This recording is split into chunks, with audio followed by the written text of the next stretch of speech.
everything's perfect. And I know you like everything to be fine and happy and perfect all the time, but you don't have to be perfect with me. Striving for impossible perfection has been a running theme throughout the season. Everything's gonna be perfect. I wanted it to be perfect for you. I have to be perfect for you. Darcy, nobody's perfect.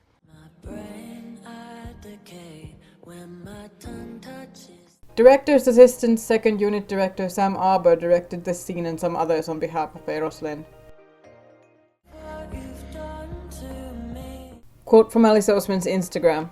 Sam Arbour directed a little improv scene with these two to capture the photo Nick posts on Instagram in episode 8. Shout out to Kit and Joe and the whole cast for making these little unscripted moments look effortless and magical, even though they're probably talking about something very rude.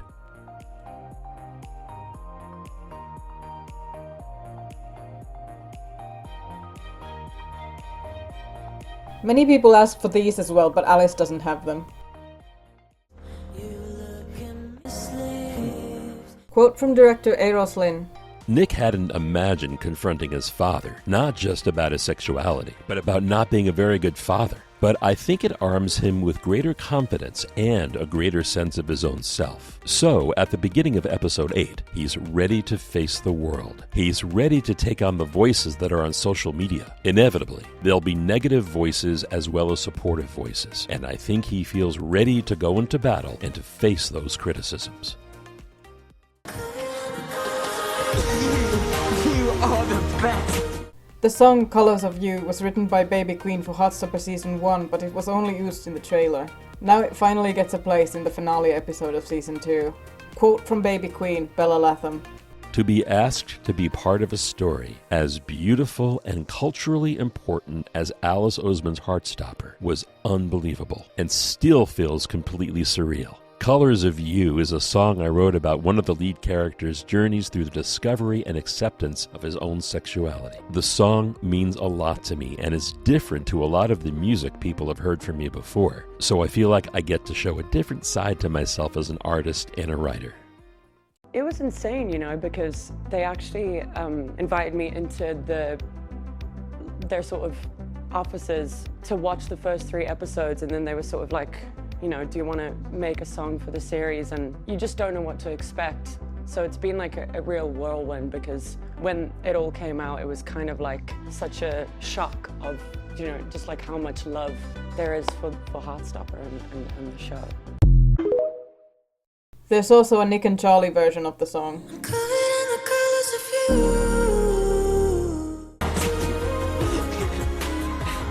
Have you seen the comments? Ben really felt the need to comment, okay, and? Does Charlie know you don't want to come out? I do want to come out. Right. I'll believe that when I see it. Like, what did this comment accomplish?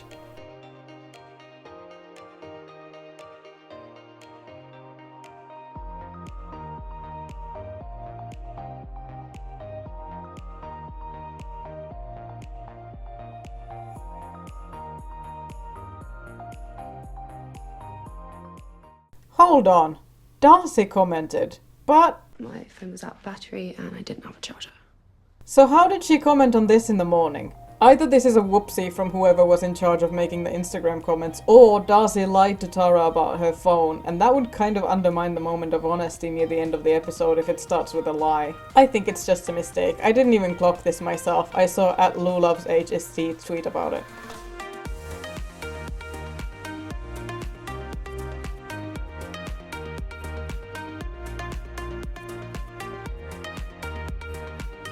Alina Buksh is a member of Saha's band in Heartstopper Volume 5.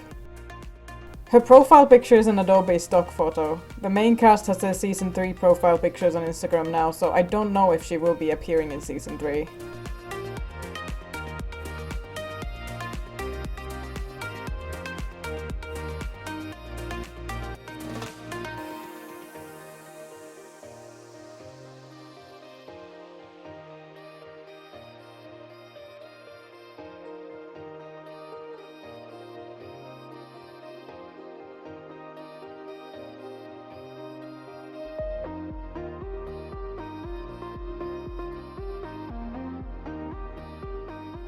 The real question is, who is Mustache Wannabe? Nick and Charlie were both following them before they started talking on Instagram, and that username is always there when there's Instagram. If you search on Instagram, you'll find the username belongs to Stuart Cook. There's a Stuart in their form. Stuart. Yes, sir. I guess we knew this would happen. Are you gonna get robbed to prom tonight? Went up with some stairs. How adorable.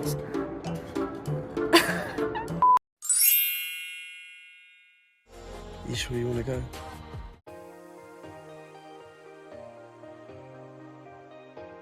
This is the best my life has ever been. I don't have to hide my amazing boyfriend anymore. I'm not getting bullied. Everything's perfect. So we're gonna go to prom and we're gonna be the cutest couple there and everyone will see.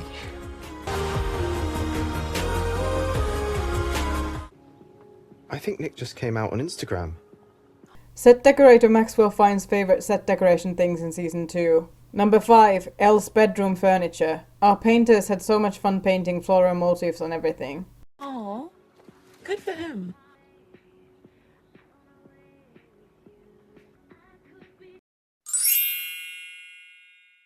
Quote from costume designer Adam D. With Elle, when we started her off at school, it was about fitting in and trying hard not to have too many eyes on her. So the coat she wore then, I really don't think she would wear that now.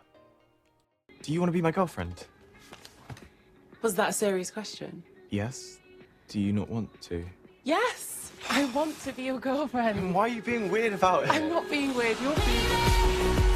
User Kylie Cannoli says, can we take a moment and appreciate how Heartstopper will have an Asian man and a trans woman of colour be that supermodel power couple in season 2, and how groundbreaking that is in Western shows and movies? Absolutely. The fact that we have an interracial couple on Netflix that's not only Asian but also black and trans, that is like, are you serious? We're making change.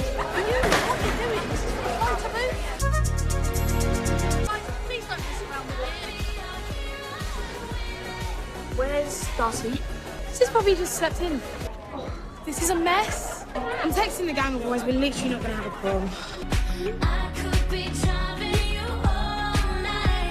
Isaac is reading Summerbird Blue by Akemi Dawn Bowman. This is yet another contemporary LGBTQIA+ YA book. Isaac is really committed to the theme, about loss and grief. This time, Isaac has found some Arrow Ace representation that has the Alice Oseman seal of approval. There's a blurb on the cover from Alice on some versions. Again, pause to read their review. One more time, and keep the gentleness in your kissing. Here we go. And action. Okay. I'm sorry, I'm hot. Now, we're going to lead you right through to the iconic Heartstopper corridor. There's obviously loads of scenes in episode 1 where we sort of cross and then, you know, he tries to help me do my homework and the smiley face.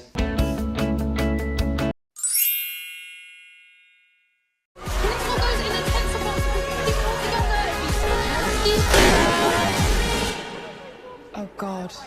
I remember we were actually shooting those hotel scenes, I think, and me and Karina, we're like two little partners in crime. We always go and explore the set and see what's going on, and I think they've been building that for like a good few weeks in advance, and we, before anyone kind of noticed, we went into the gym and was like, oh my God, they're building the prom, this is so cool, and we got loads of pictures before they they were midway through building it, so we got loads of pictures. But yeah, man, I don't know how they do their thing well, because I think we had a scene where we were kind of setting up prom, and then obviously the next time you see prom, it's all done in its glory. But the scene where we were meant to be helping, I think we probably just made the art department's life harder, playing with all the props and stuff. Guys, I'm having a breakdown.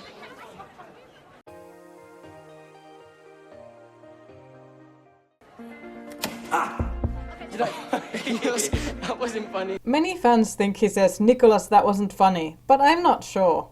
That wasn't funny. Let me fix it. They really love wrecking clothes with blue paint, don't they? It's not coming off.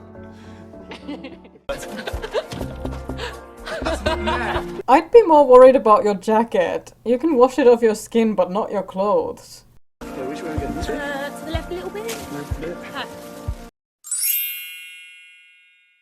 You should invite him tonight.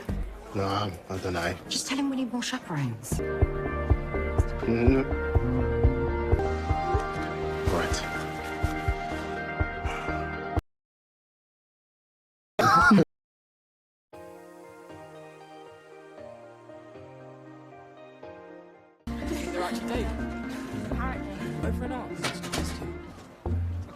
What are they even doing with the balloons there? Those balloons end up on the stage and they're nowhere near it. Balloon. You're like blowing up a balloon. Umbrella Academy. There you go. My go. lord. If you're getting Umbrella Academy after that, after it's not a balloon. The clip was indeed very relevant because, duh, balloons. Is it true you guys are going out? Yeah. I didn't know you were gay, Nick. Well, I'm bi, actually, but yeah.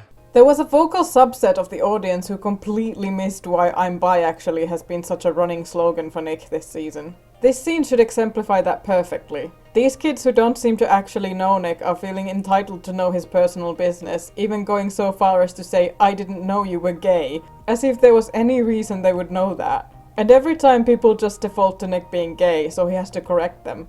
And why does he need to correct them? Because his identity matters. He's not gay, and he shouldn't pretend to be gay just to make it easier for others to put him in a box. Well, I think you guys look so cute together. I told you. I didn't believe you, you know. I said.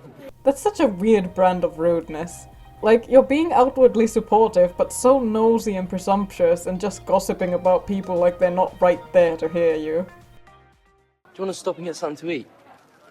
You can walk to the shop. I'll eat later. I had a really late breakfast. So. You can though. This is a turning point because Charlie's doing the lying and avoiding thing, but now Nick fully knows he's doing it. He's not going to be getting away with it anymore, and they will have to talk about it soon.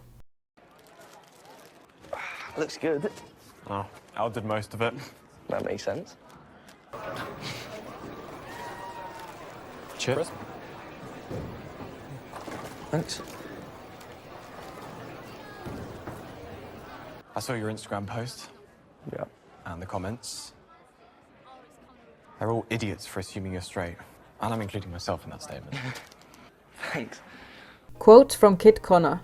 Surprisingly, one of the characters who Nick really starts to form a bit of an unlikely bond is Tao. They share such a love for Charlie and just a deep admiration and care. They begin to find some similarities in that sense and are able to confide in one another, which I think is lovely. Will is one of my favorite people in the world, and I love acting with him. Charlie must be really happy. In some ways, yeah. I mean, he says he's really happy, but I don't know, I think he's been finding all the attention, like, a lot. Well, yeah. He hates attention, so... I'm just worried. The more I learn about him, the more I think, and the bullying, all the things that happened to him in the past, they all really have affected him, and he still carries it all with him. Even though it's over, it still causes him a lot of pain. I don't know, do you think that's true? If Tao wasn't already converted to approve of Nick, this would definitely show him how deeply Nick cares for Charlie. Yeah. Yeah, I do. I think when something really bad happens, it can affect you for a really long time. Quote from William Gao about Tao.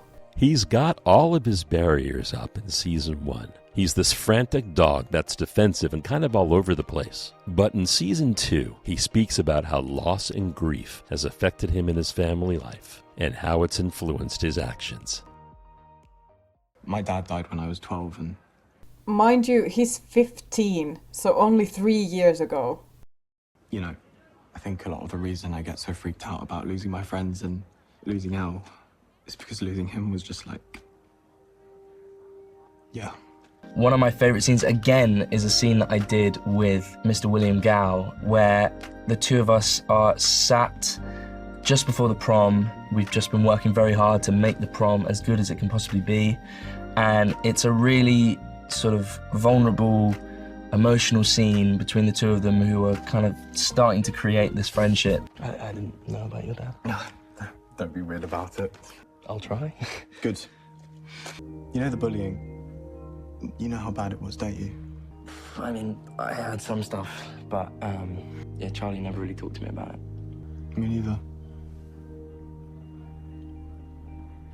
Quote from director Eros Lin.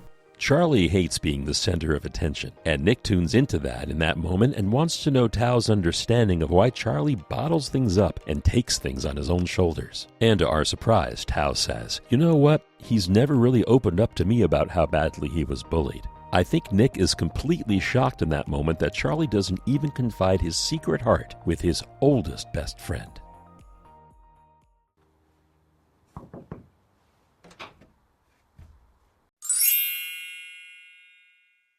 Can you close your eyes? Why? Because I'm nervous you think I'll look weird. Okay, I'm not looking. But for the record, I think you always look cute. Yes, we finally have Nick calling Charlie cute. Nick, I can't believe you're my boyfriend. Can I please open my eyes now? Okay.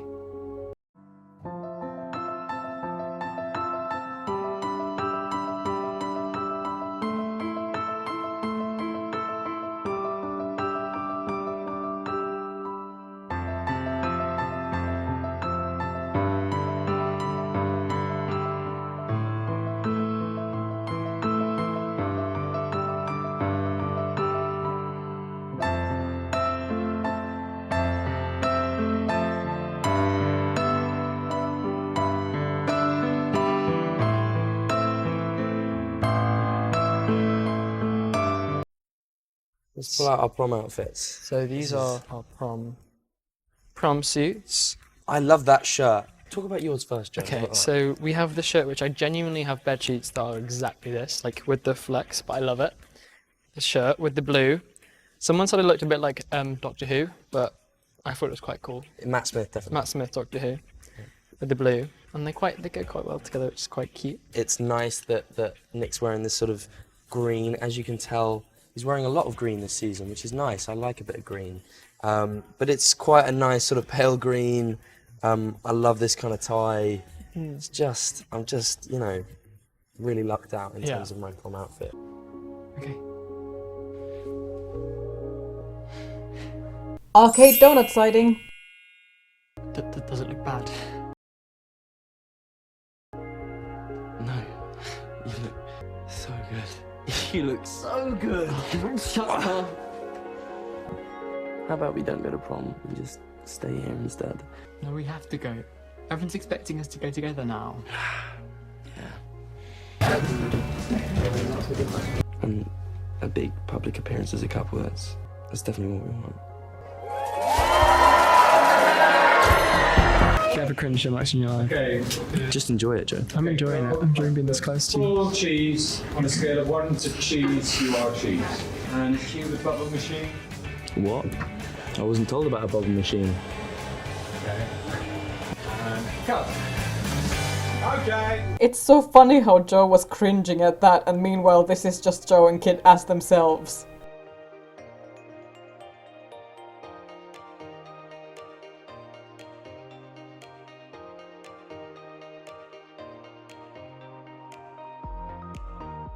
I love them.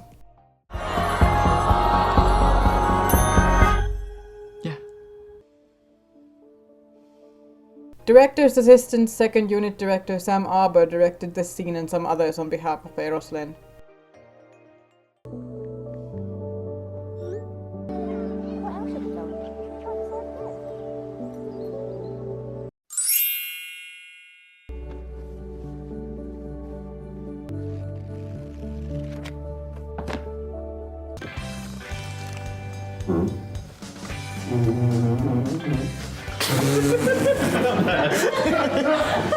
And what are your intentions with my owl? Elle's dad, Richard Argent, is another completely new character we know nothing about. He is played by Habib Nasib Nader. This scene is quite funny though, and he seems like he really loves his daughter, which is lovely. Richard? I'm joking! But if you're not back by 12, then you will be in trouble.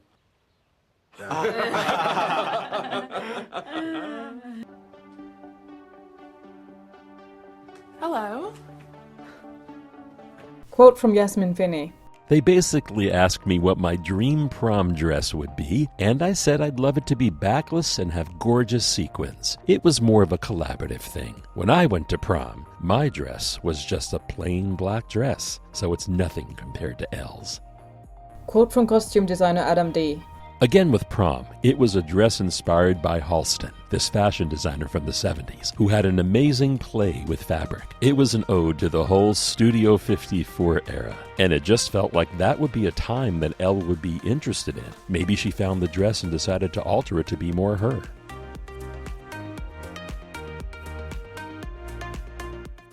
You look... You're so... Hello. Welcome to the Truman Higgs Year 11 prom. Make sure to dance, have fun, and show off your date to the world. Quote from set decorator Maxwell Fine. Everything needs to have a wobbly line or just a friendly approach to it. We're obsessed with the leaf illustrations Alice draws, and there's lots of thunderbolts and stars and butterflies too. We try to seek those out when we're styling every set. Hey! Oh my god! What did they say? Oh my god, look at you! Suspenders! Actually, that's actually two dresses. The wonderful Adam D, I think his second name is. I'm on a first name basis, so I forget. That's my excuse. Yeah, Adam, the costume designer. When I went in for a costume fitting, he showed me two dresses. The first one was the top half of the dress, which I really liked as a full dress, and then when it had like a bit of flowy mesh, I don't know, I don't wear dresses, so I wouldn't be able to describe it very well, as you know. And the second one was that material all the way round, and I preferred the first dress, but I did like the second dress, and I think the same thing happened with Alice Oseman, the writer, and the producers, Patrick and the director Eros, because they asked Adam to blend the dresses together, which is like, it was really nice, because I think the bottom part of the dress kind of, it's not, but it kind of has an Asian kind of feel to it. I don't know, kind of like that, those kind of patterns and stuff that you kind of like see. the ornamental kind of look. Yeah, it was kind of like a touch to her that side of her, so that part of her life. So I think it was really nice. I like the dress. Quote from costume designer Adam D.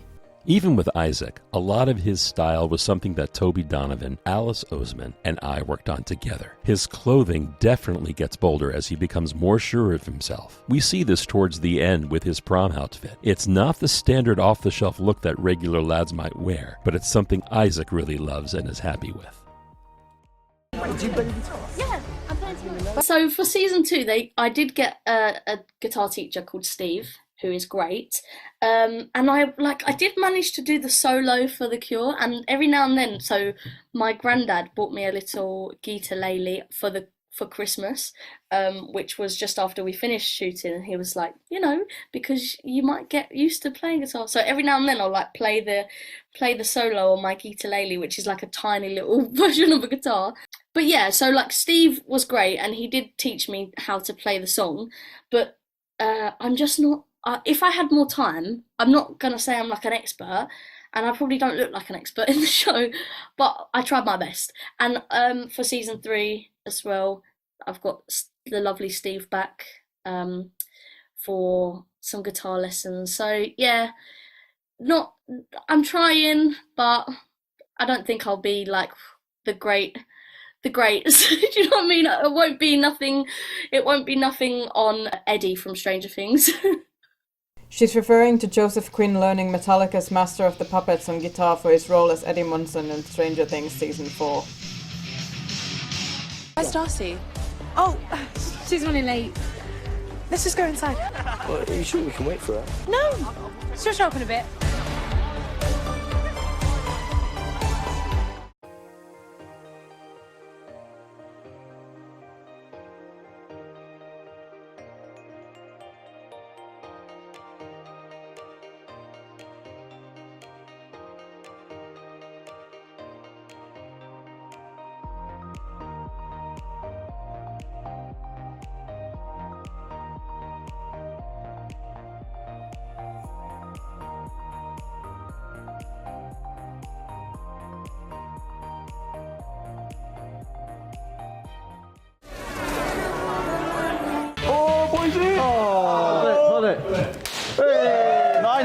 Take one.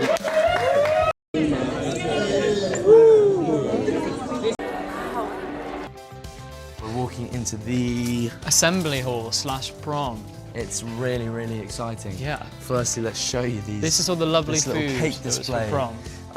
I don't know if any of it is particularly real. Is it real? Is it real? Doesn't sound very real. That doesn't sound real. Ooh, ooh. I try not to break it. Donuts? They're real. They're definitely real, but I'm not going to eat them because they've been out for several days. Oh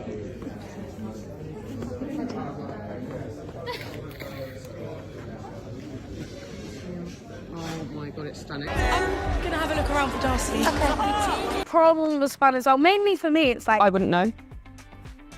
it's because you didn't turn up. I'll see you guys later. Okay, and smile.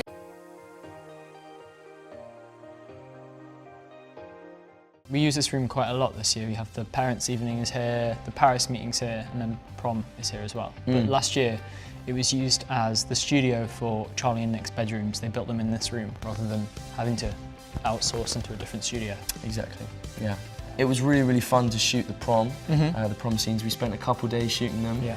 They were, you know, making the prom what it is and making it look pretty for quite a while, really. Yeah, it looked amazing. I can't believe Nick's showing off his boyfriend, but none of you managed to bring a girl. Not that I would know, but considering how this is an all-boys school, it's probably easier to find a boy to take to prom than to really get to know a girl enough for that. Just a thought. Who's next? I don't want one. Why not? Because it's so embarrassing just standing there on my own. I've been wondering about how Isaac is even here. This is the year 11 prom as Tara stated in episode 2, and Isaac is a year 10. Tara is here as Elle's date, Charlie is here with Nick, and Tara and Darcy are both in year 11. Harry and the rugby lads are all year 11, so they can come dateless. I suppose Isaac could have come with James, who also had exams, so he's also in year 11, but that would have been super awkward and they don't interact at all. All I know about proms is from the media, but from what I understand, he shouldn't be allowed in here without a year 11 date, no? I asked on Twitter/X, and these are some ideas people had.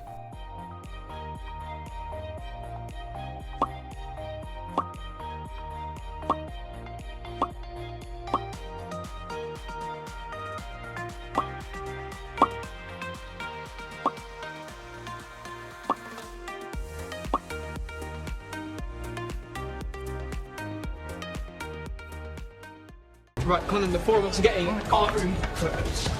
And smile. You alright, Nick? Where have you been, mate? Too busy hanging out with your boyfriend.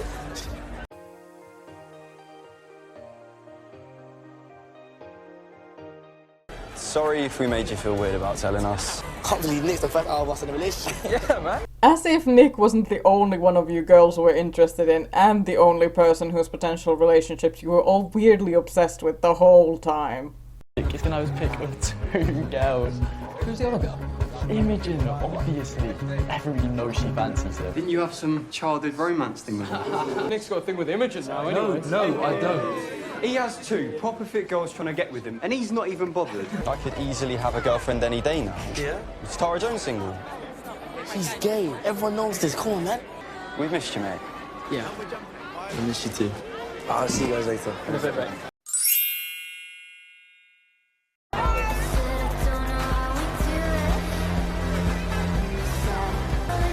Tara?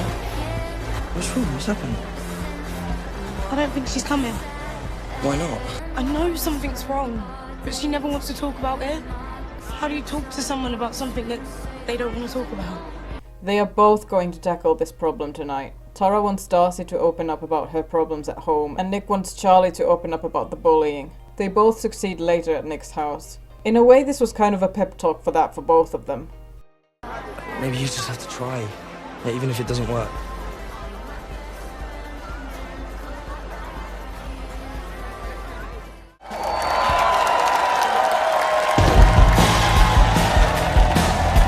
You guys, when I heard this song start to play, I lost it. They're playing Just Like Heaven by The Cure. We played this song at my wedding. I couldn't believe it. Also, does this look like surf rock to you? Baby Queen performed an amazing song by The Cure at the prom, and it was really cool. I mean, she's a Heartstopper. In many ways, she's part of the Heartstopper family, so it was super cool to have her on set and you know, a cameo and performing. Super cool.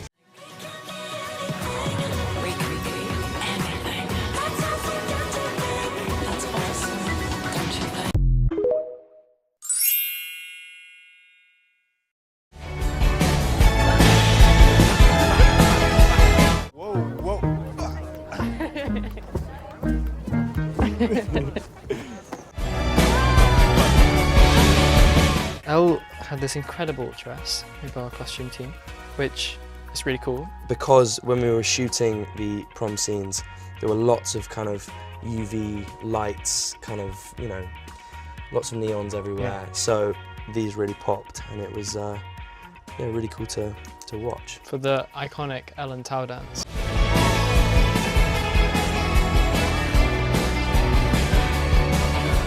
I think because it is kind of a slightly hyper-reality show, so it's kind of based in real world, or it is based in real world, but the way that the animation is that's from the book into the TV series and the use of all the music, that kind of gives it this sort of extra reality, really. You can kind of go a bit out of normality with some of the clothes. So I think that gave us some really nice opportunities. And in season 1, we did the thing with Tara and Darcy at the party when they kiss, and their costumes transform slightly with all the crystals, which is under the lighting. That looked really nice.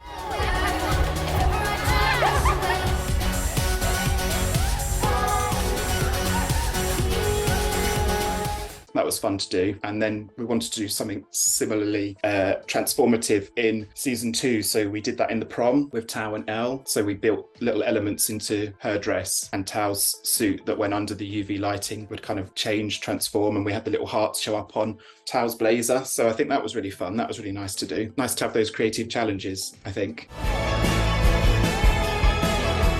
Obviously, we had ideas from mood boards and directors' mood boards about it looking slightly kind of fun and ravey and all of those things. So I kind of had this UV idea, was quite a nice idea to do something transformational, but in a different way to season 1. So you put it on the mood board and then you think, oh, I've got to achieve this now. How are we going to do this?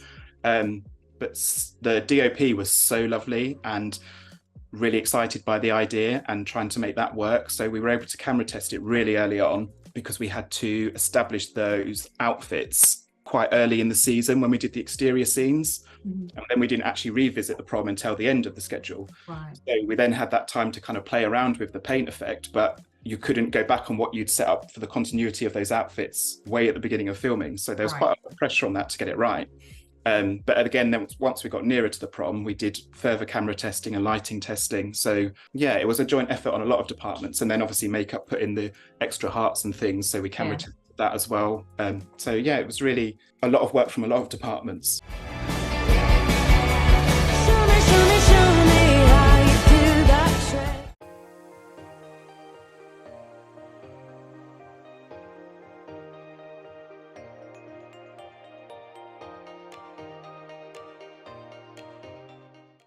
What's going on? I'm Baby Queen, and I am here in Slough today, about to sing at the school prom. I am singing a cover of Just Like Heaven by The Cure. I love this song.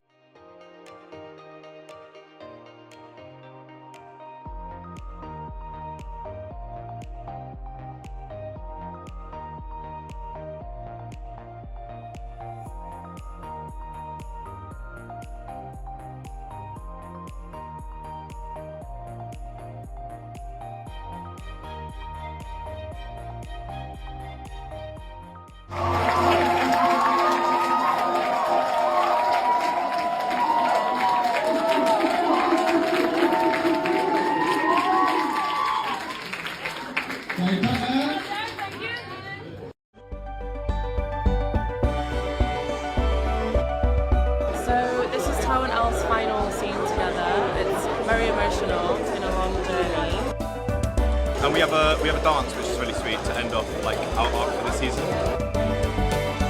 I had 3 of my songs in the show. We were like joking about having like Alice writing me a cameo for the show. I've made music videos before, but I've not, never seen anything like this, so nobody on the internet knows.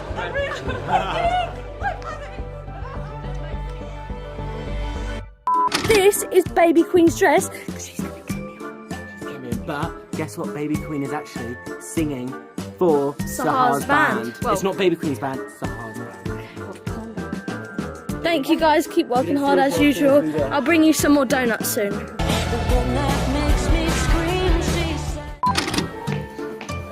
To the prom, this way. Okay.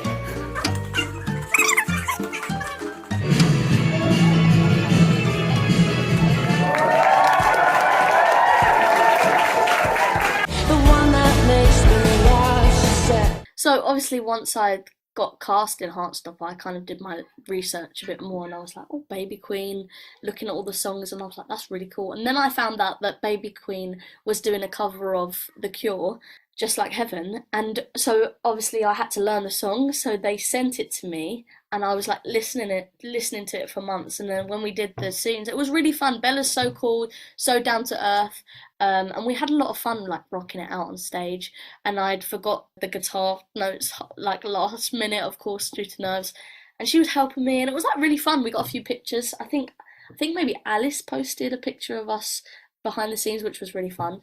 But Bella's great. Yeah, she was there with us. We shot that across 2 days, I think. So yeah, lots of fun. Quote from article Study Up on 25 Heartstopper Season 2 Easter Eggs and Fun Facts by Tara Bitcher and Fortudum.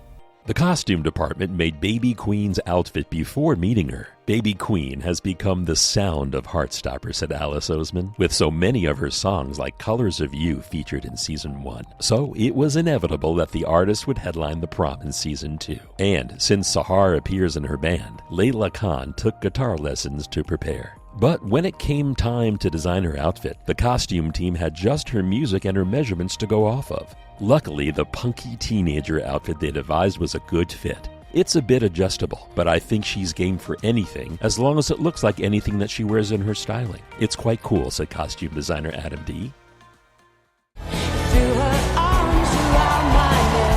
Quote from DOP Simona Sushna on filming the prom scenes. That took a lot of work. I think I had nearly 100 lights in that place. It was really important to bring a strong infusion of color at the end of the show, because I felt like, first of all, it reflects the community, and the story needed it. It's a teenage prom, so it was an amazing opportunity for me to bring my passion for color and lighting to the show and try to create such an eclectic look. It was also quite a large-scale thing to prepare in such a short time, because the scripts came in towards the end of the shoot. The art department had a pretty big idea of what they wanted to do, and it was just amazing teamwork to make that happen. It was a lot of fun to do. Quote from DOP Simona Sushna about the dress and UV lighting. Essentially, we use it as a cue during the dance between Elle and Tao to express Elle becoming a woman and her transition, embracing her relationship with Tao and her new life at Lambert. I love that because it was just a brief moment and we wanted it to be subtle and a visual treat for the fans who would notice it.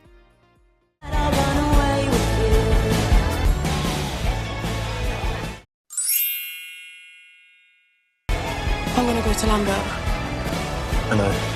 Quote from director Eros Lin. There's a real sense that Tao is coming to terms with the fact that Elle is going to go off to art college, that he's preparing himself for a sense of loss. But he's doing so with a maturity and a sense of equanimity that we've not seen in him before. Tao and Elle have this amazing dance at prom that is spontaneous, that they make up, but embodies their character and speaks of something of their relationship. And at the end of it, there's a catharsis. There's a sense of appreciation by everybody in the prom, and an acceptance that their relationship is valid and real.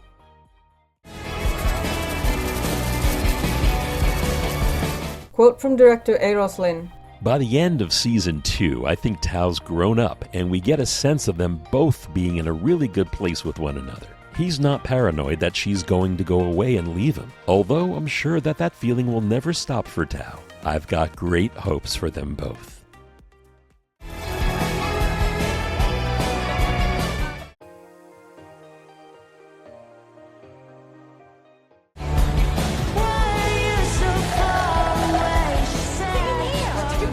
Tori also has an Ace Flag cup in the Heartstopper yearbook Pride illustration. Jenny, is Tori's drink actually diet lemonade, or are you sipping on something else the whole time? Wow. I think in season 1 there was quite a lot of Sprite, apple juice, some water, some Diet Coke, and there's one moment where I'm actually not sipping anything, and I'd love to know if people can guess which moment Proper it is. acting going on there. Yeah. No, I trained hard for it. Yeah. I didn't. What's in your pocket? I swear to...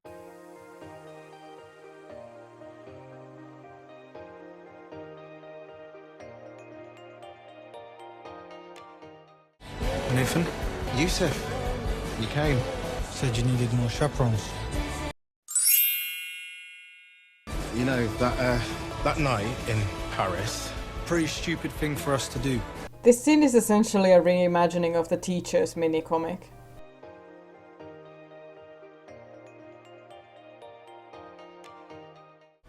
I was going to suggest dinner and drinks next time.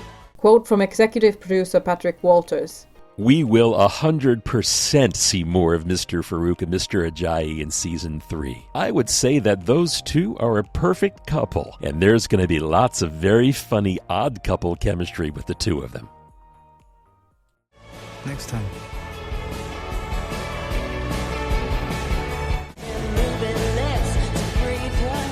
There is a fan theory about Okay. Imogen for this season. Wow. I'm going to read it to you. All you need to do is pull a facial expression, Okay. just your reaction to My this. poker face. Okay. Imogen liked Nick because he was the only one in their friendship group to make her feel truly comfortable, but she didn't know that's what it was, so she assumed it was a crush, and in season 2 she will realise she likes girls. Ooh. My facial expression is, I can't say anything. I love the eyes, I love the we'll eyes. do that. We'll move on. Spring Lover, I think that says. There is nothing straight about the way Imogen looked at Sahar.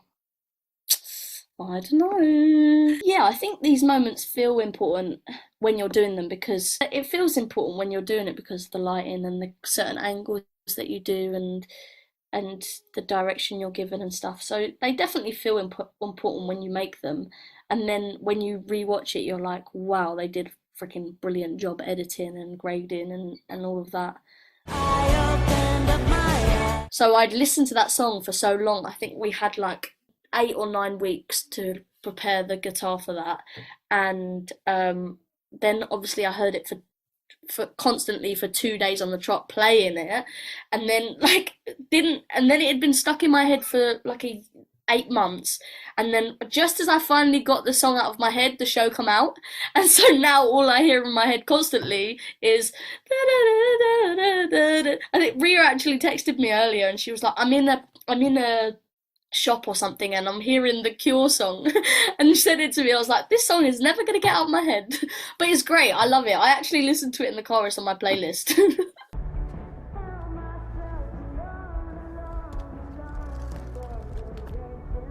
Now Isaac has landed on his last book of season 2, a book that was on offer for him since episode 3, Ace by Angela Chen. He was no doubt inspired by reading a book with an Arrow Ace character and now wants to really dig in and get solid facts to solidify his identity.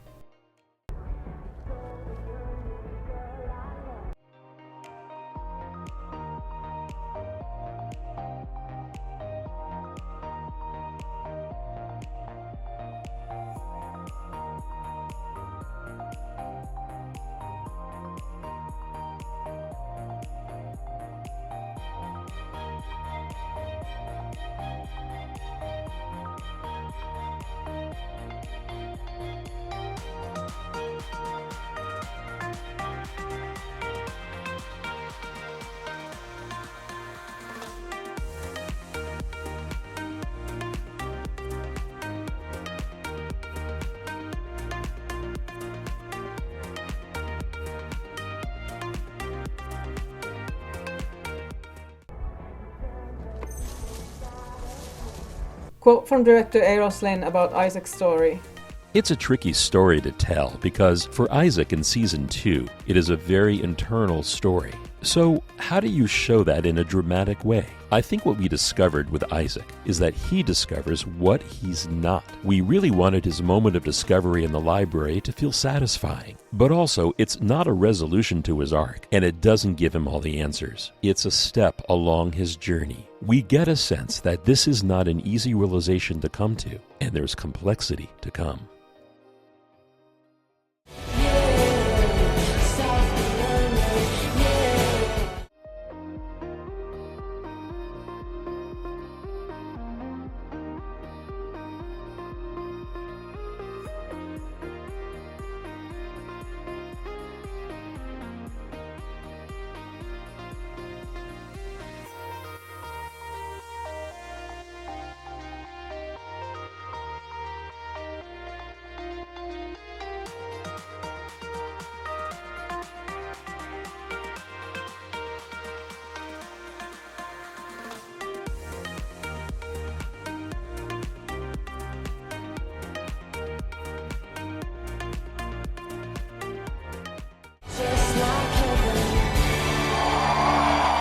I think for Sahar, it's the first time, you know, she fell out of Imogen because she didn't really feel noticed by Imogen.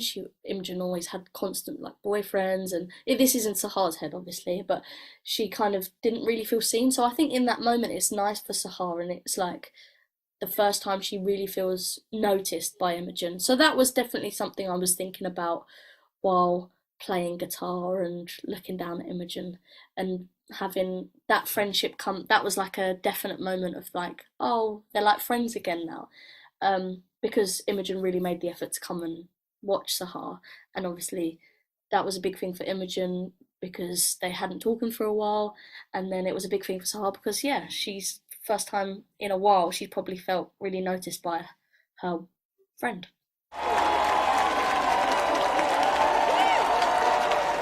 Quotes from article, Heartstopper Season 2 finale goes to a more vulnerable place than ever before by Maxwell for Elle magazine. The realization briefly knocks the wind out of Imogen, who may be as attracted to Sahar's attitude as much as she is to the vision of her, director A. Roslin reveals. This new idea that she might be attracted to Sahar is actually a really big story, and we were in two minds whether we wanted to save that for the next season, or to what degree we wanted to play it out here. Alice felt really strongly that we needed to have a beat in the prom where we see that Imogen and Sahar have a little bit of electricity between the two of them. Imogen has a big, bold personality and often doesn't think before she acts. She doesn't have judgment. She is a pure and lovely person deep down. But she can just put her foot in it, producer Patrick Walters laughs. So we wanted her to have a moment to be like, oh, I'm feeling something here, because she's a character who loves to feel. And who knows how that would go in reality. Maybe we'll see more of that at some point, but it'll be entertaining because it'll be Imogen driving the action.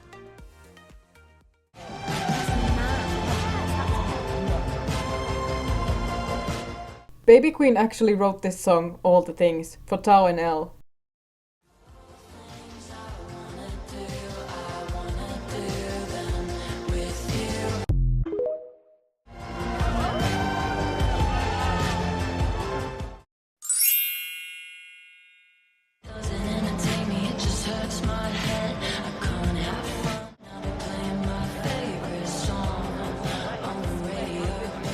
Feels weird. Should we, dance or get a photo or something? It is actually criminal that they didn't get a cute prom photo. Wait, now that I went and said that, I'm gonna have to draw that, aren't I? Okay, let's do it.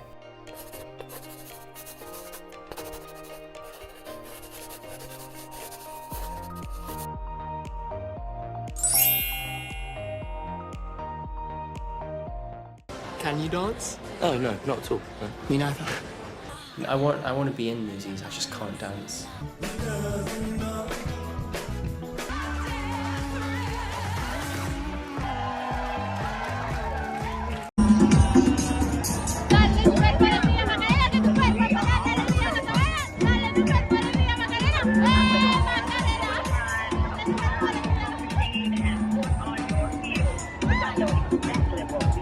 Can we leave? I thought this was what you wanted. I'm not worried about people seeing us together. But why should they have to see? We've been so obsessed with the idea of coming out. It's like we've forgotten why we wanted to do it in the first place. It's not for them. I just want to have a fun night with you and our friends. Yeah, I want that too. Hey, I thought prom was supposed to be vampire themed. Oh my god. Darcy, are you okay? Where's Tara? Where's Tara?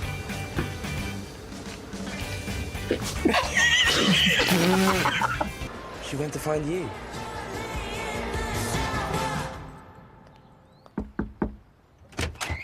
Hi. Hope we don't take cold calls. Does she look like she's making a cold call? In this outfit?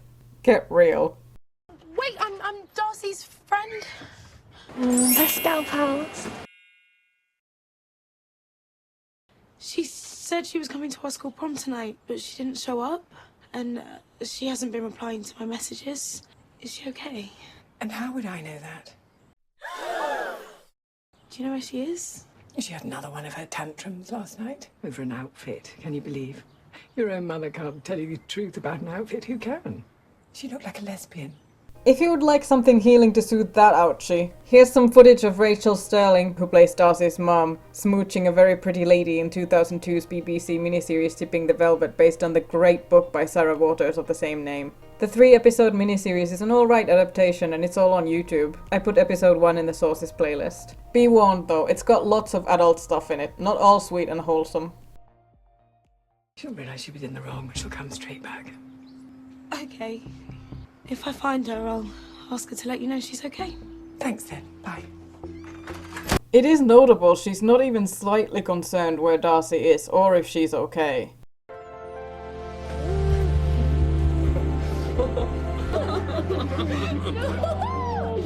Love you guys. Lots. Quote from director Eros Lynn. One of the phrases that Armistead Maupin coined is that his queer community is not his biological family, it's his logical family. And I think in Heartstopper, the queer community around the characters will be their family and will stand up for them and give them strength when times are hard.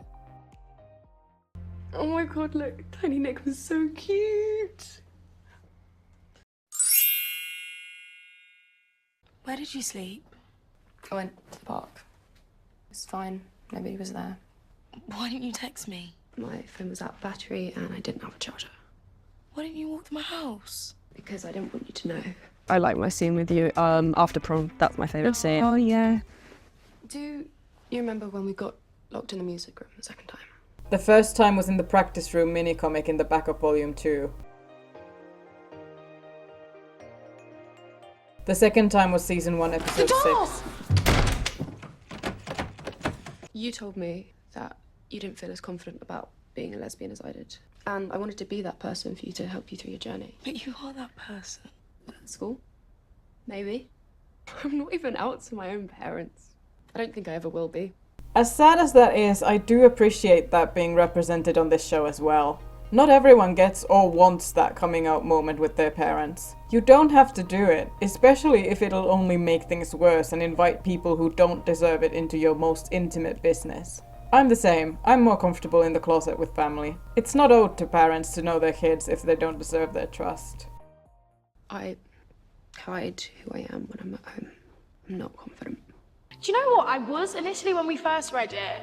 I was surprised with how mature it felt this season. And also, I was really happy to see how Alice also kept that essence of what Heartstopper is. And we are talking about issues that happen and they weren't shied away from, but it still felt in the Heartstopper world. But it was also like, oh, we're dealing with some serious topics, which I think's needed and important. Wouldn't change it. And I think the way Alice writes is so authentic. So authentic, yeah. And it's like you do grasp the messages from each different characters, how people deal with different things. So I'd say that was different. That shocked me, but in a good way. Sometimes my mum makes me hate myself. That's so relatable. Ha ha ha ha ha ha ha. But then you said I love you, but what if that person doesn't even exist? So You were scared to say it back because you didn't really believe that I could love you. You've only ever seen half of my life. And now I've seen the other half. And I still love you. Quote from director Eros Lynn. There's a paradox and guilt at the heart of Darcy's sense of self. She can't be open with Tara because she feels she'd be letting Tara down by not being this person she seems to be. By the time Darcy does go to prom and gets reunited with Tara, Tara forces her and pushes her to be open, to tell her what was going on, and to share her doubts about herself. I think the two of them come out of episode 8 much stronger together because they've both seen what the true person the other one is. You sure? Because I'm a literal disaster. Oh, I know. I actually like how much of a disaster you are. Quote from writer Alice Oseman. I wanted to show that they've got their own issues to deal with, but of course, it's Heartstopper. So they're going to be okay. They just need to go on that journey, learn more about each other, talk to each other, and communicate. I am so in love with you. I'm bad at saying it. Well, practice makes perfect. I love you. I love you. I love you. I love you. I love you. I love you. I love you. I love you. Quote from director Eros Lynn. The breakthrough in their relationship is that Darcy comes clean, and she says, you know what, the person I was pretending to be, the person I am in school, is not the person I am at home. Darcy feels shame for that, but Tara says, I don't care. I love you. I love this person that you just revealed to me now, as much as I love the person that I thought you were before. That liberates Darcy, and we get a sense of the two of them together, so much in love at the end of season 2. It's a really joyous sequence, and we've got Taylor Swift as the soundtrack for that scene, which made me really happy.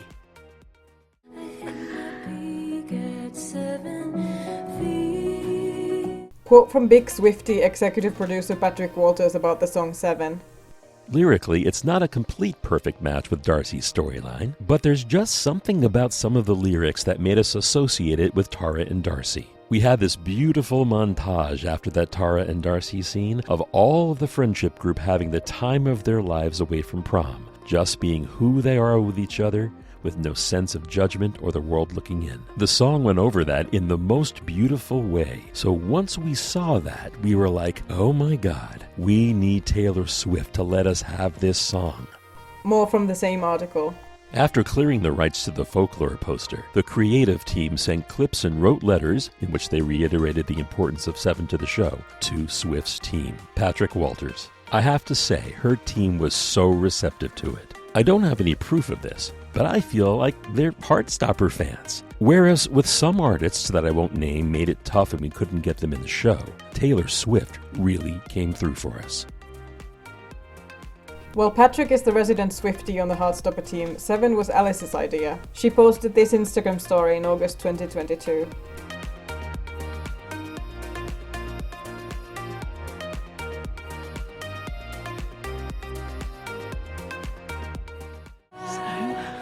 Promise me a dance. Did I ruin your prom night?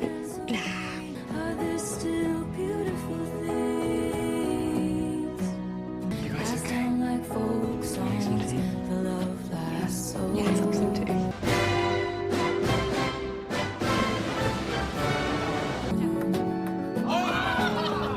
Everyone was there that day, but they just had to sit in the green room while we did our suit. And then we got to all come out and play after that. We played beer pong, like not real beer pong. It's not real beer. Or is it? Dun, dun.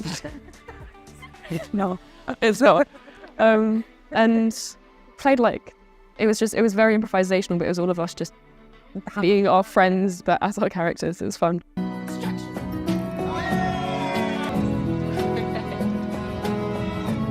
Quote from Kizzy Edgell. I really liked all the time we spent together. I really liked all the group scenes, especially all the montage ones with no written dialogue, the improvisation ones. Like the post-prom scenes, I love everything that comes after prom. I also love the whole ending of the show.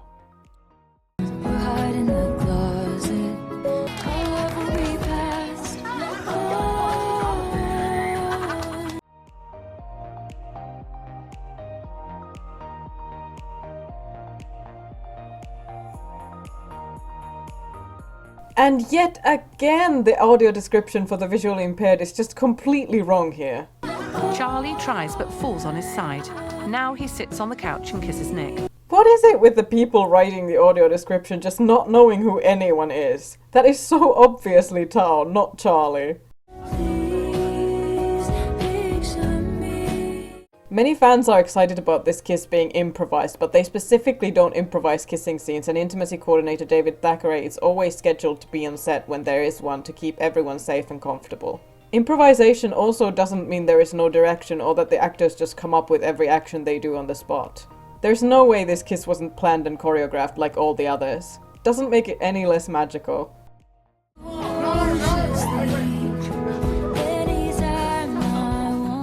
I would say number 5 on my top 5 favourite scenes would again be from season 2. All of us, post-prom, we've come back to my character's house, to Nick's house, and we're just having a little party, playing games, and the entire day we literally just spent playing different games, playing hide and seek, playing some weird game with a cereal box.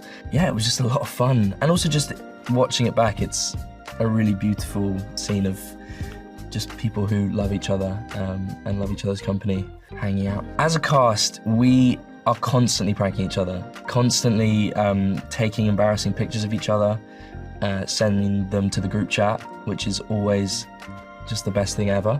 I think maybe it's quite British of us, but we very much like to take the mick out of each other, which is, it brings us all joy. Sweet tea in the summer, cross my heart, won't tell no other. Pack your dolls in a sweater, we'll move to India forever.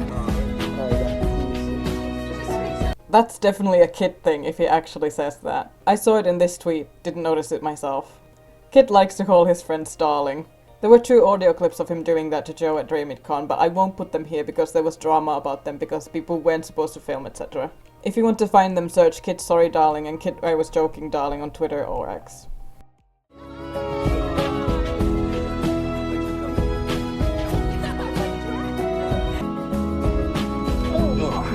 Okay. I need to go home soon. No. My mum will get annoyed if I'm late. I see what you're doing.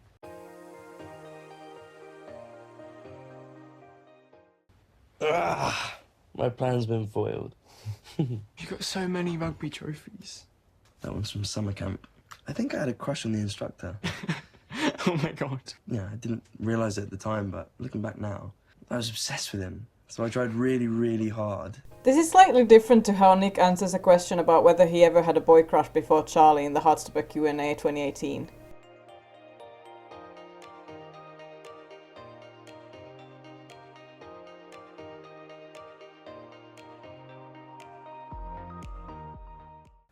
Got that trophy for being the best team player.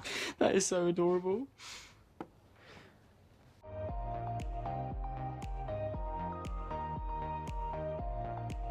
I love that they recreated the Charlie baking picture on Nick's wall. Who would win if you all went on the Great British Bake Off? There's a Joseph William single Locke. answer. So easy, Joe so is quickly. constantly baking. I would not be good. I'm bad. But one thing that I think we are better Right, at no, than he is right, is okay, let's get to the cooking. next, let's get to the next tweet, Chili con please. carne. Chili con carne. Chili con carne. Joe made chili con carne. It was the most rancid thing It I've was ever eaten. the most spicy thing I have ever had. I'm the just gonna displeasure of leave. having It to was try. really bad. This is what they do It all was day, every day, just take the so piss out of spicy. me. It was so awful. A lot of the time, we'd all go and have dinner together in one of our places. We've had a great variety of some awful meals and some really good ones, actually. Yeah, we have. I think Kit's a good cook. You made a great pasta dish. I made for you a us. really nice pasta dish. I was pretty proud of that. I think Joe's really good at baking. Really I'll take good at baking, you take cooking. I would be happy with that, to be honest. But Joe is like a very good baker. Joe Locke, the reigning champion of manifesting, has now also been on the Great British Bake Off.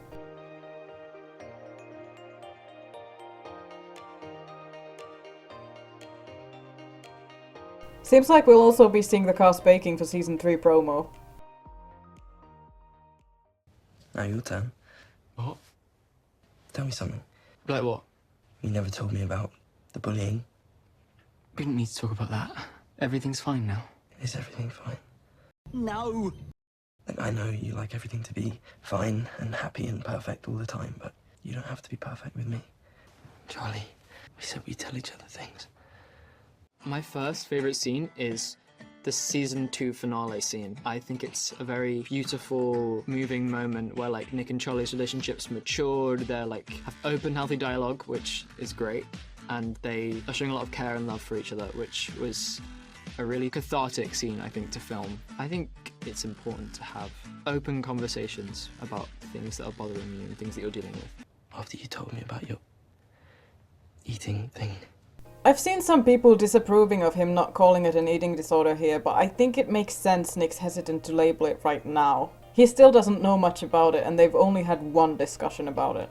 Nick doesn't want to go too far and scare Charlie. Also, he's trying to talk about the bullying right now, which is a very hard topic for Charlie to open up about, and he's never talked about it properly to anyone. I can also say I'm 99% certain that we get this scene where Nick confronts the issue head on in the first episode of season 3. Someone just heard Tao talking about me coming out. I think it surprised me how homophobic people are. I thought things were better nowadays. Yeah, well, things are definitely generally way better now than when I was Charlie's age in 2007, but better does not always mean good. Also, even every school has its own culture, and there are so many factors that affect whether queer kids are accepted at school or not. Even one popular queer student can sway the public opinion. That's why Charlie becoming head boy later is so important. People would just call me disgusting to my face. And it went on for so long that I think I started to believe what they were saying. Made me really hate myself. Quote from executive producer Patrick Walters. Alice manages to show the dark things being referenced in dialogue, but she puts them in a scene when Nick and Charlie are coming closer together and there's love in the scene. So once you realize that, you're like, it's not that dark. There's optimism in the act of him speaking to Nick about it and being brave in that way. The themes are a bit more mature, but it's the same sweetness. It's more of the teenage experience. Hopefully it doesn't feel overwhelming or triggering to people. So much that Quote from executive producer Patrick Walters. It's really designed to show what this season has been about and where the boys have come on their journey, so that they can arrive in that moment where Charlie can be really brave and open up to Nick, which is what Nick's wanted him to do the whole season, but without wanting to push him to do it until he's ready. I used to cut myself sometimes. Charlie was in year 10 when the bullying was at its worst, so he would have been 13 when this was happening. I don't want to feel like that anymore. Quote from Joe Locke. The final scene of the show is gorgeous. It's my favorite scene of the show, but also was definitely the hardest scene to do as an actor. Without giving too much away, it's just a very emotionally raw scene, and it's also the most grown-up scene in the show. It shows the real maturity of Nick and Charlie as characters. I'm very excited for people to see it, but also it was hard and really tested the craft.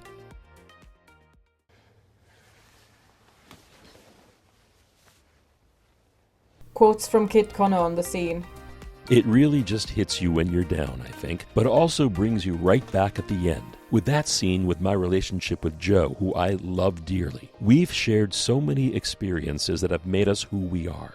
With a scene like that, it's impossible to really know how to do it. You just kind of have to jump in. And we did, and we tried it, and tried to see what felt right. And I was pretty happy with what came out. There was so much humanity in there. Being with someone that you love and care about, and having them telling you something and being vulnerable, and basically just learning where and how to support them as best you can.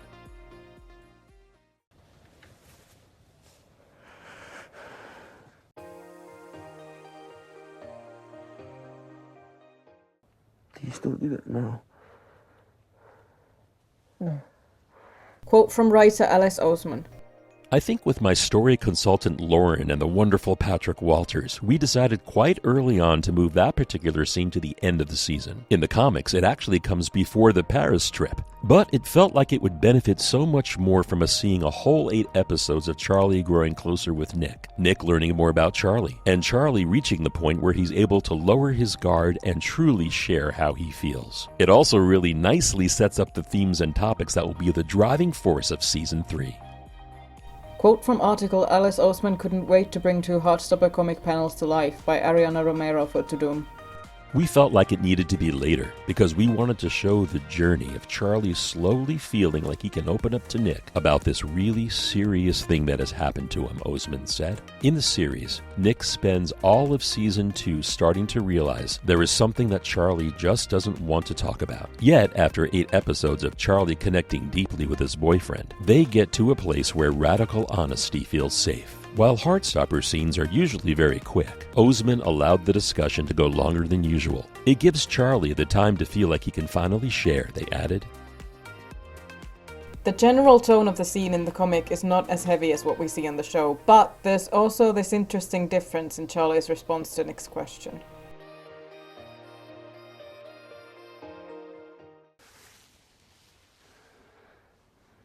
Sorry, I thought we banned the S word. Quote from director Eros Lin. One of my favorite scenes is the final scene of season 2, where Charlie reveals some things about his life, the emotional scars that he bears from the bullying that he endured when he was first outed at school. You get a glimpse of the darkness of his soul, which Charlie has always hidden from Nick. He hides it from the world. He just wants everything to be perfect. Nick desperately wants to fix him because Nick loves him so much and he can't bear to see the person he loves in pain. But there's this thing that is just beyond reach. Nick probes and probes to try to get Charlie to open up, and the two of them play it so beautifully, with so much truth, which I can only imagine they found in their own lives some way, because they seem to know what that feeling is like, and they can act it and represent it on screen with such veracity. It really took my breath away. Promise to tell me if it ever gets that bad again. I just don't want to annoy you or burden you. I don't want you to think I'm some fragile, broken mess. Like you need to fix me. I would hate that. You're not. And I wouldn't. But I've done so many things that were scary in the past few months because you were there, holding my hand. And I want to be that for you too. Quote from director Eros Lin about Kit and Joe. What they're prepared to do emotionally when they're filming a scene is to put themselves in that vulnerable place, and there are some spectacular bits of acting in season 2, not least the scene at the very end of the season where, honestly, seeing the two of them together took my breath away. Their depth of feeling and the profundity with which they can represent these two characters. Charlie feeling so broken and trying to be brave, to bury this thing, to bury these scars that have been caused by the bullying that he's experienced over the years. And then Nick desperately wanting to fix him and wanting to make everything okay for him. The two of them, Kit and Joe, just got it and lived it in that moment. And I think you see that on screen. It is absolutely breathtaking. You're my boyfriend. Joe, can you just please promise me? Okay. Especially Charlie's character, he suffers with his mental health and he has issues that happened in his past, which still are with him when we meet him in the series. And I think what I love so much about our show is that we don't hide away from these issues that teenagers go through and people go through in their daily lives, but you always, no matter what happens in the show, you always know it's going to be okay. And I think that that is something that is there's a lack of in our media, because in all the TV dramas and film dramas today, you want to create suspense and drama, and you do that by making these scenarios in which the characters are suffering. But what Heartstopper does is it creates those scenarios and creates the drama, but you know it's going to be okay. You know Charlie's going to be okay in the end of it, and you know Nick and Charlie are always going to be together. So it makes for both an easier watch, but also quite important watch for like teenagers who might be going through similar things. And yeah, I love that part of it.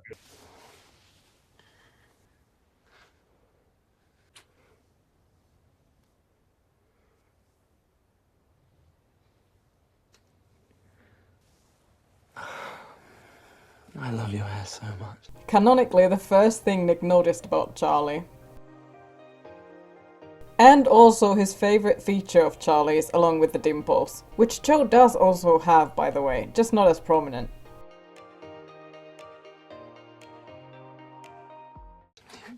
I really need to go. I love your eyes. Joe settled the debate on his eye colour on Twitter, September 18th, 2022, before deleting his account. God's sake.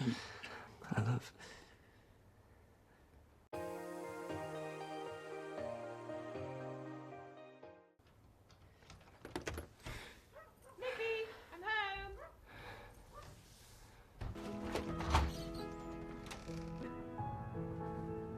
Someone, I can't remember who and I can't find the tweet now, pointed out that Joe might be saying coming there as a cue from practicing kissing scenes that he did in a take out of habit. I don't know for sure, I only saw that one tweet ages ago and didn't think to save it.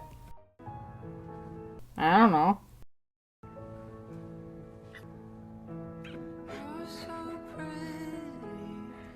Can't stop thinking about the way you kissed me.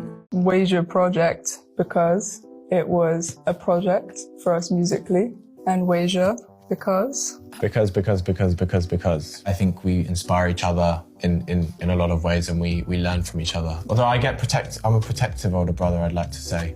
We both did a lot of music on our own, and we kind of spent a lot of time at school doing music. At one point we kind of both discovered songwriting. it was very much sort of, we had the living room space, music was happening all the time, and it was like, you just didn't even think about it. Wasia Project, spelled W-A-S-I-A Project. It's they're great. One of the people in Wasia Project is actually in the Heartstopper cast, Will Gow.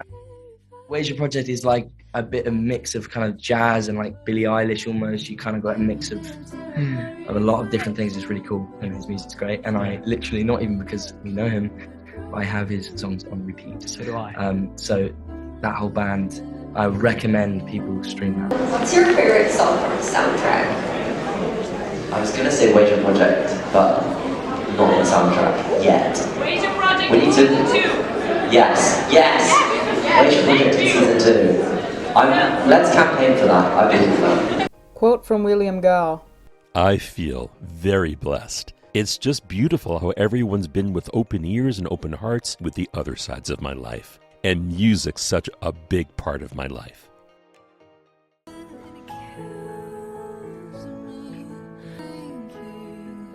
I'll text you when I get home. Okay. I'll see you tomorrow. Bye.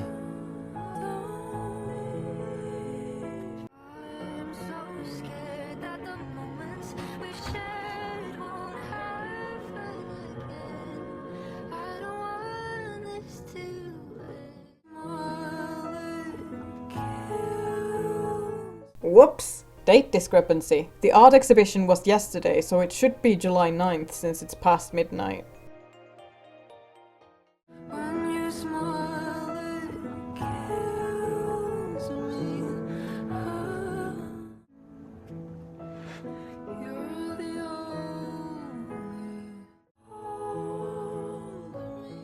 Okay, so there's basically two reactions people tend to have to this cliffhanger. People who haven't read the comics are like, send it!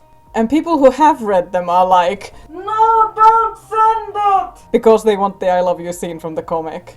I've seen people panicking that Charlie sent the message and we won't get the I love you scene like it was in the comic, but I personally don't get why you would think that, because A, why would the most important relationship milestone be off-screen just for a cliffhanger, and B, Charlie does this same thing in the comic after the David situation, and he doesn't send the message then, so why would he send it now, erasing the whole love confession plotline that kicks off both Volume 4 and Season 3. Also, Netflix posted this tease for Episode 1 of Season 3 being called Love Everywhere on September 4th, 2023, a month after Season 2 came out. It's very safe to say if you've read the comics you have a good idea of what will go down in Season 3 Episode 1. Also, there just might be a leaked video of a certain scene being filmed for Season 3 already. Quote from writer Alice Oseman. We know that Charlie loves Nick. I think we know that Nick loves Charlie as well. It's just about when and how they're going to say that to each other. Having the double renewal for Seasons 2 and 3 was helpful for Alice because she could write in this cliffhanger and leave other plotlines like Darcy's home life and Isaac's story open-ended, because we already knew we would have Season 3. They also still envision Heartstopper as a 4-season series to wrap up the story.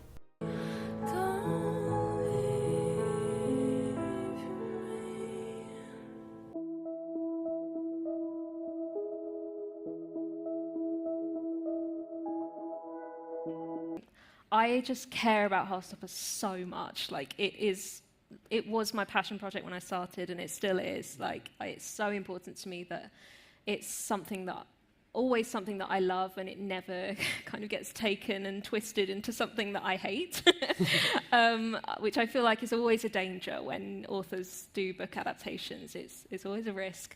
But I'm so lucky that I've been able to have so much control over writing it, and also just being there on set and talking to all the department heads and being really involved in like all the different aspects of the show. It's so special.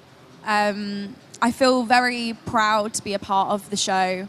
I feel it's very moving to hear that. I mean, as an actor, like, I'm somebody that the work that I do, I want it to create change. I want people to feel moved by it, and I want people to feel better about themselves by the work that I'm doing.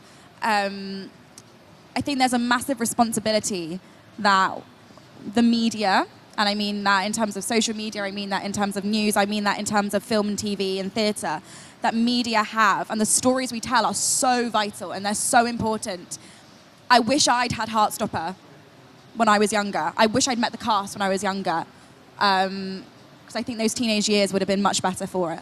And that's it for the Heartstopper Deep Dive series for Season 2. This has been amazing to make once again, and I'm always grateful for your support and positivity. Thank you for sticking with me. I hope you will stick around even though the main series is finished for now, because not only am I already working on deep dives for Season 3, saving every leak, behind the scenes photo, interview and bit of info to use later, I'm also working on other videos like a big casting deep dive that is also taking quite a bit of time and effort, as well as other things you'll have to find out about in the future. This channel is a passion project that is bringing me a tremendous amount of joy and a sense of purpose and a creative outlet unlike anything I've ever done before. This series takes a lot of time to make in itself, but I also waited half a year to start publishing it because new stuff is always coming out. Even still, I always miss things and some stuff comes out after I've already posted the episode I could have used a new interview etc. for, so I'm planning to do a Stuff I Missed video for both Seasons 1 and 2 once some time has passed. I will also aim to wait about half a year to post Season 3 deep dives after the season comes out.